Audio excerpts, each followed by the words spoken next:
የዛሬ 9 ወር ነበር። የዛሬ 10 ወር ነበር ዲፕሬሽን ውስጥ ያሉ ልጆችን ማውራት የጀመርነው ምናምን እና አሁን ወደ 500 ምናምን ደርሰናል እና በጣም ደስ ብሎኛል ከምር። እንደዚህ ልጆችን ማገዝ መቻል ምናምን ነገር ቀላል ነገር አይደለም ምናምን እና ከ500 በላይ ሰዎችን ማውራት ይችላል እና 500 ሰው ማውራት መቻል ማለት በጣም ትልቅ ነገር ነው ከምር ነው እና በጣም ደስ ብሎኛል።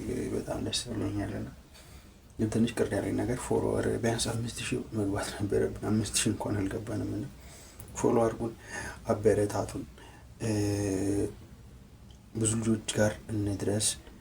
ፕሮፌሽናል ሳይኮሎጂስት ሁላ አለን። ያው እግዚአብሔር ሰጥቶናል ሰው ፕሮፌሽናል ሳይኮሎጂስት አለን።